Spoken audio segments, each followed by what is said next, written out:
স্বয়ং ভগবান অখিল রসামৃত মূর্তি ব্রজেন্দ্র নন্দন মুরলীধারী ত্রিভঙ্গ মুরারি ভগবান শ্রীকৃষ্ণই হলো অখিল কুলপতি, অখিল ব্রহ্মাণ্ড কুলপতি।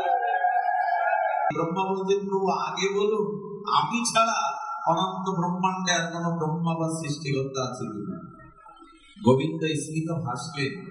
এরকম অনন্ত বিশ্ব ব্রহ্মাণ্ডের কুলমালিকের আহ্বানে এক একজন ব্রহ্মা ভগবানের সামনে এসে স্তুতি করতে লাগলো। কারো 1,00,000 মাথা, কারো 50,000 মাথা। সিংহের মধ্যে খরগোশ দাঁড়ালে যে অবস্থা হয়, আমাদের ব্রহ্মার অবস্থা এখন তাই। ব্রহ্মা স্ত্রী করে কাঁদছে আর কাঁদছে, প্রভু প্রভু আমি বুঝতে পারিনি, আমি অজ্ঞ, আমি শিশু, আমি তোমার অনন্ত মহিমা পরতত্ত্ব জানতে পারিনি, প্রভু ক্ষমা করো আমায়। আমি সর্ব কনিষ্ঠ ব্রহ্ম তোমার এই অনন্ত ব্রহ্মাণ্ডের ব্রহ্মার মধ্যে। কেউ যদি বলে আমি অখিল ব্রহ্মাণ্ড কুলনায়ক ভগবানকে জেনেছি, সে মূর্খেরও মূর্খ। অনন্ত ব্রহ্মাণ্ডকে, অনন্ত ব্রহ্মাণ্ড কুলমানব ভগবানকে জানা। আমাদের জানতে হবে আমাদের উপাস্য কে, আমরা কার উপাসনা করব। হিন্দু ধর্মে দেব দেবী ভাগ করতে করতে, ঈশ্বর তত্ত্ব বিভেদ করতে করতে সনাতন আদর্শ আজ প্রায় ভ্রমণ্ডিত, পিছিয়ে পড়া। এই অখিল ব্রহ্মাণ্ড কুলনায়ক ব্রহ্মা স্তুতিতে ভগবানের পরিচয় দিচ্ছে। শ্রী ভগবানের পরিচয়ে ব্রহ্মাজি সমগোপিতা চতুর্মুখ জগৎ স্রষ্টা বেদবক্তা স্বয়ং ব্রহ্মা বলছেন অনাদি। এবং যে বস্তুর আদি আছে তার শেষে অন্ত আছে। আদি অন্ত, কিন্তু যদি অনাদি হয় তবে তা হবে অনন্ত। আদি থাকলে তার অন্ত থাকবে, আর অনাদি থাকলে অনন্ত। কিন্তু ব্রহ্মা কি বেদবক্তা, জগৎ স্রষ্টা বললেন তিনি অনাদিরও অনাদি, শুধু নন অনাদিরও আদি। আমরা মালা দেখি, কারণ সুতা দেখি না। আমরা বস্ত্র দেখি, তার মূল কারণ সুতা দেখি না। আমরা জগৎ দেখি, জগতের বিচিত্র বৈচিত্র্য সৃষ্টি রহস্য দেখি, কিন্তু স্রষ্টাকে দেখি না। এই হলো আমাদের অজ্ঞতা। মীমাংসা আসবে না, বীজ যাবে না, গাছ যাবে। এ প্রশ্নের মীমাংসা ভগবান শ্রীমৎ ভগবত গীতাতে করেছেন, বীজানাম বীজম বয়ম। ভগবান বলছেন আগে বীজ, নিধানাম বীজম বয়ম। আমি সমস্ত সৃষ্টির আদি বীজ, কারণ শুধু আমাদের ব্রহ্মাণ্ড না, অনন্ত অখিল বিশ্ব ব্রহ্মাণ্ডে যা কিছু সৃষ্টির মূল, সেই মূল হলেন গোবিন্দ। এটা ব্রহ্মা স্তুতি হচ্ছেন ভগবানকে, অনাদির আদি সর্বকারণেরও কারণ। সেই ভগবান হলেন কৃষ্ণ, হবই পরম দৈবতম। ভগবানের উপরে আর কেহ, তার সমান কেহ নাই, উপরে তোথা। ব্রহ্মা বলছেন ভগবানের মহা অনন্ত ঐশ্বর্য মাধুর্য পরাকাষ্ঠার উপরে কেউ তো নাই, এমনকি তার সমানও কেউ নাই। ব্রহ্মা জ্ঞাতি দেবগণ, ভগবান শঙ্কর যার অনন্ত মহিমার পার পান না, সেই অখিল ব্রহ্মাণ্ড কুলনায়ক পরতত্ত্ব সীমা শ্রী গোবিন্দ। গায়ের জোরের কথা কি? শাস্ত্র মহাজন সম্মত বৈদিক সনাতন সভ্যতা মধ্যস্থ পুরুষ ভগবান শ্রীকৃষ্ণ সম্পর্কে শাস্ত্র এবং মহাজনই বলেছে। এই অখিল ব্রহ্মাণ্ড কুলনায়ক অখণ্ড পরতত্ত্ব ভগবান শ্রীকৃষ্ণ পরম ব্রহ্মের 3টি স্বরূপ বা রূপ। কটি বললাম? 3টি। কি? ব্রহ্মেতি, পরমাত্মেতি, ভগবান ইতি শব্দতে। এই 3টি শব্দের দ্বারা অখণ্ড পরব্রহ্মকে প্রকাশ করা হয়েছে 3 ভাবে। কি কিভাবে বললাম? ব্রহ্ম, পরমাত্মা, ভগবান। আবার বলি ব্রহ্ম, পরমাত্মা, ভগবান।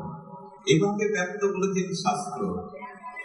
তিনটি শব্দ এলো, ব্রহ্ম, পরমাত্মা, ভগবান, কিন্তু এরা দুই নয়, একই পরতত্ত্ব, একই পরমতত্ত্ব, তিন ভাবে বিভাজিত হয়েছেন।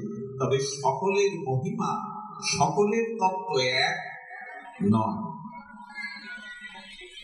যেমন জল, বরফ আর বাষ্প। জল আর বরফ আলাদা কিছু কি? জল শীতলীকরণে জমাট বেঁধেই তো বরফ হয়, আবার বরফটা গলে কি রূপ নেয়? কিন্তু যার জল পিপাসা লেগেছে তাকে বরফ খেতে দিলে তৃষ্ণা যাবে। এক তত্ত্ব হলে মহিমা কিন্তু এক নয়। তেমনি ব্রহ্ম, পরমাত্মা, স্বয়ং ভগবান একই পরতত্ত্ব হলেও ঐশ্বর্যে, মাধুর্যে, লীলাতে ভিন্নতা আছে। সেই ভিন্নতাটা কি না? জল যখন বরফের রূপ নিচ্ছে তখন জলটা আছে, জলের কোনো আকার তো নয়, কিন্তু বরফ যখন হয়ে যাচ্ছে তখন একটা আকার বা বর্ণ ধারণ হচ্ছে। আবার যখন বাষ্প হয়ে যাচ্ছে সেটাও জলের একটা রূপ। তেমনি একই পরতত্ত্ব শ্রীকৃষ্ণ তিন ভাবে বিভাজিত হয়েছেন, ব্রহ্ম, পরমাত্মা, ভগবান। এই তত্ত্ব না জানলে স্বয়ং ভগবানের আবির্ভাব তিনি সমাগত। নিখিল ব্রহ্মাণ্ডের বৈদিক সনাতন ধর্ম অবলম্বী পূর্ণাত্মা নরনারীরা এই তিথিকে বরণ করবার জন্য অপেক্ষামান। সারা বিশ্ব জুড়ে ভগবানের কৃষ্ণাষ্টমী, জন্মাষ্টমী অপেক্ষারত। তার দুয়ারে দাঁড়িয়ে আমরা ভগবানের মহিমাকেই জানবো। তিনি ব্রহ্ম, পরমাত্মা, ভগবান রূপে ইতি শব্দতে শাস্ত্রে তিন শব্দ দ্বারা তাকে বিভাজিত করেছেন, প্রকাশ করেছেন। ব্রহ্ম কাকে বলে? ব্রহ্মা না, কিন্তু ব্রহ্মা এবং ব্রহ্ম শব্দ দুটির মধ্যে বহুত বিস্তর। ব্রহ্মার ব্রহ্ম এক তত্ত্ব নয়। এখানে ব্রহ্ম বলা হলো সেই ব্রহ্মকে যিনি নিরাকার, নির্লীন, যার লীলা নেই, নাম নেই, রূপ নেই, বর্ণ নেই, যিনি নিরাকার, তাকে বলে ব্রহ্ম। নির্বিশেষ, সবিশেষ নন। যিনি নির্বিশেষ, সবিশেষ নন, যার নাম নেই, রূপ নেই, লীলা নেই, ধাম নেই, নিরাকার তত্ত্ব, তাকে বলে নির্বিশেষ ব্রহ্ম। অনেকেই এই উপাসনা করে। শঙ্করাচার্য জগৎগুরু তিনি নির্বিশেষবাদী ছিলেন তো। শঙ্করাচার্য বলছেন তুমি আমার হৃদয়ে অধিষ্ঠান হও। একজন প্রশ্ন করলেন, যার রূপ নেই, যার হস্তপদ নেই, তো কাকে তুমি হৃদয়ে বসাতে চাচ্ছ? বোঝা যায় যারা নিরাকারবাদী, সনাতন ধর্মের মধ্যে শাখা নিরাকার দুটো ঘোষণায় আছে, কোনোটাকেই অমান্য করা হয়নি। কিন্তু নিরাকার ব্রহ্মের উপাসনাটা ভগবান বলছেন বড় কঠোর, কঠিন। কঠিন এই জন্য যার রূপ নেই, যার লীলা নেই, যার ধাম নেই, যিনি অবাক মনসগোচর, বাক্য মনের অতীত, তাকে আমরা কি করে ধারণ করব? যে বস্তু রূপ নেই তার নাম থাকে কি? যার নাম নেই তার রূপ থাকে কি? তো ব্রহ্মের উপাসনা আমাদের জন্য নাম নেই, রূপ নেই, লীলা নেই, হস্ত নেই, পদ নেই, ক্রিয়া নেই। তো ব্রহ্মের কোন নাম, রূপ, লীলা, ধাম এগুলি নাই। তাকে আস্বাদন করা আমাদের মধ্যে জীবের পক্ষে সম্ভব নয়। দাদা সপ্তাহে এই জন্য ভগবান বলেছেন অধিক ক্লেশ অধিকতর অভক্ত চেত চেত সম। ক্লেশ অধিকতর অভক্ত চেত সম।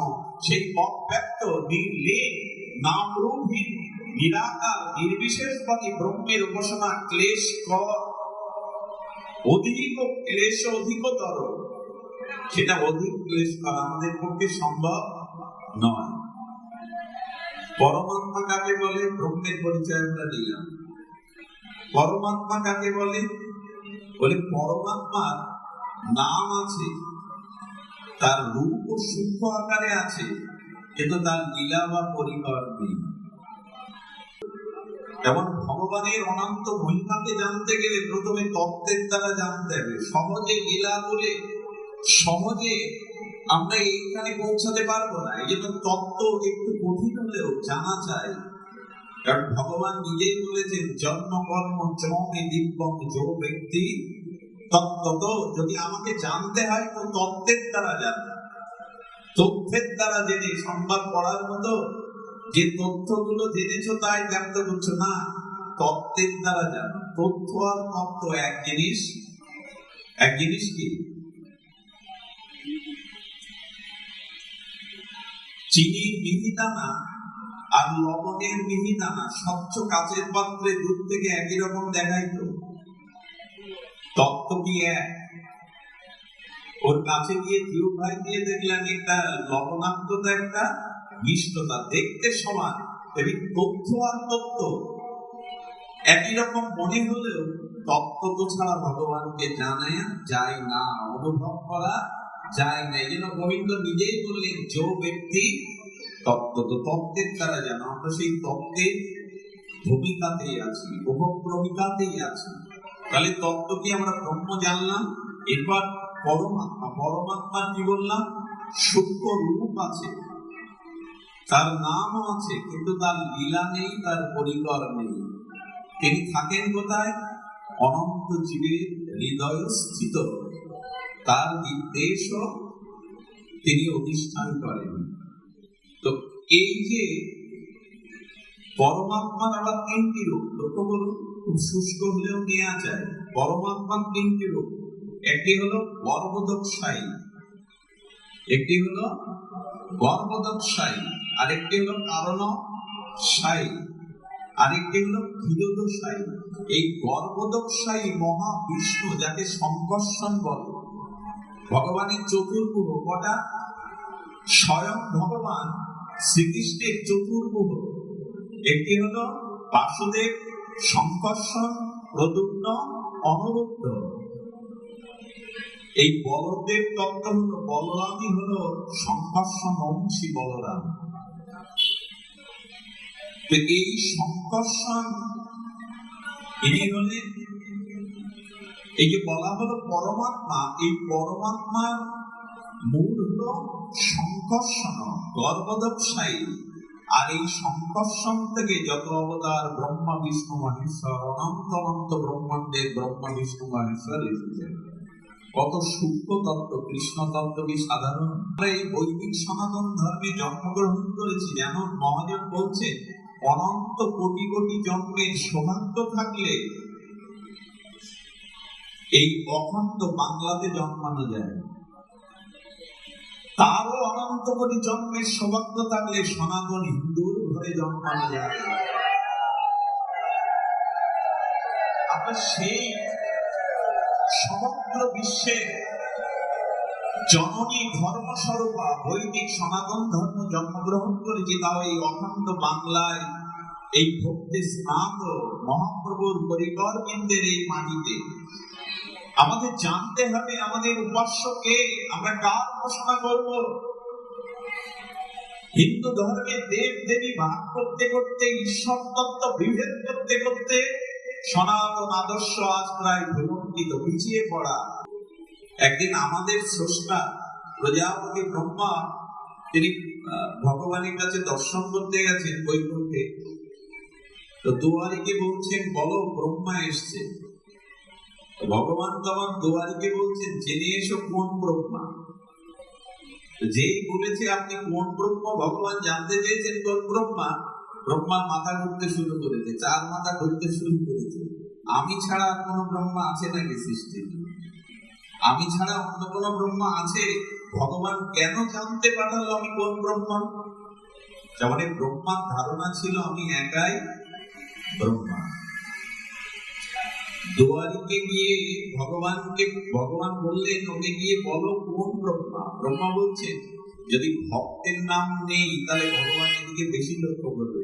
ভক্তাদের ভগবান তো বলেন, আমি সনক পিতা ব্রহ্মা। সনক সনন্ত সনাতন সনত কুমারের পিতা তো। সনকপিল, এরা ভক্ত, শান্ত ভক্ত। গোবিন্দ বললেন তাদের ভেতরে আসতে বলো। ভেতরে গিয়ে প্রণাম করার সাথে সাথে কুশল বিনিময়ের আর অবসর নেই। ব্রহ্মাজি জিজ্ঞেস করবে, প্রভু আপনি কুশলে তো? এই ভদ্রতাটা দেখাবার সময় নেই। ব্রহ্মা বলছেন, প্রভু আগে বলুন, আমি ছাড়া অনন্ত ব্রহ্মাণ্ডে আর কোন ব্রহ্মা বা সৃষ্টিকর্তা আছে কিনা? গোবিন্দ স্মিত হাসলেন, এসে বললেন, দেখতে চাও না শুনতে চাও? বলে, প্রভু দেখলেই সংশয় নিরসন হয়, দেখান। ভগবান তখন আহ্বান করলেন, আর নক্ষত্র খচিত তারা যেরকম খসে পড়ে, ওরকম অনন্ত বিশ্ব ব্রহ্মাণ্ডের কুল মালিকের আহ্বানে এক একজন ব্রহ্মা ভগবানের সামনে এসে স্তুতি করতে লাগলো। কারো 1,00,000 মাথা, কারো 50,000 মাথা। সিংহের মধ্যে খরগোশ দাঁড়ালে যে অবস্থা হয়, আমাদের ব্রহ্মার অবস্থা এখন তাই। দেখছেন অনন্ত কোটি ব্রহ্মা, লক্ষ, কারো হাজার, কারো সহস্র মূর্তি। সিংহের মধ্যে খরগোশের মতো ব্রহ্মা স্ত্রী করে কাঁদছে আর কাঁদছে, প্রভু প্রভু আমি বুঝতে পারিনি, আমি অজ্ঞ, আমি শিশু, আমি তোমার অনন্ত মহিমা পরতত্ত্ব জানতে পারিনি, প্রভু ক্ষমা করো আমায়। আমি সর্বকনিষ্ঠ ব্রহ্ম তোমার এই অনন্ত ব্রহ্মাণ্ডের ব্রহ্মার মধ্যে। সেই দিন ব্রহ্মা একটা কথা বলেছিলেন, খুব মার্মিক কথা, নোট করে নিন হৃদয়ে। ব্রহ্মা বললেন, প্রভু পৃথিবীতে যেই বলুক তোমাকে প্রকৃত জানতে পেরেছে। আমি বলছি প্রতিজ্ঞাপূর্বক, আমি তোমার মহিমা তত্ত্ব জানতে পারিনি প্রভু। কেউ যদি বলে আমি অখিল ব্রহ্মাণ্ড কুলনায়ক ভগবানকে জেনেছি, সে মূর্খেরও মূর্খ। অনন্ত ব্রহ্মাণ্ডকে, অনন্ত ব্রহ্মাণ্ড কুলমানব ভগবানকে জানা। ব্রহ্মা বললেন, প্রভু লবণের পুতুল তৈরি করে সাগরের তল মাপতে পাঠালে যা হয়, আমার অবস্থা তাই। তোমাকে জানতে পারিনি, তোমার অনন্ত মহিমা বুঝতে পারিনি। তো সমস্ত জীবের অন্তঃকরণে অবস্থান করছেন পরমাত্মা। ইনি হলেন কারণবশায়ী। আর সবশেষে কি রইল? ব্রহ্ম, পরমাত্মা, তারপরেরটা ভগবান। শুনছেন তো মন দিয়ে? পরেরটা হলো ভগবান। এই রসরাজ, অখিল রসমৃত মূর্তি, রসিকেন্দ্র মৌলী, রসিক শেখর শ্রী গোবিন্দই হলো এতে চাংশ কলাপংশ কৃষ্ণস্ত ভগবান স্বয়ং, একমাত্র স্বয়ং ভগবান, অখিল রসমৃত মূর্তি, ব্রজেন্দ্র নন্দন মুরলীধারী ত্রিভঙ্গ মুরারি ভগবান শ্রীকৃষ্ণই হলো অখিল কুলপতি, অখিল ব্রহ্মাণ্ড কুলপতি। ভগবান 10টা না 5টা বাবা? বেদ ভগবান বলেছেন একমেব অদ্বিতীয়, ভগবান এক ছাড়া 2-5টা। যারা বলবে তাদের কথা মানবেন না যে ভগবান 2। একমেব অদ্বিতীয়, ভগবান এক ছাড়া 2 নয়।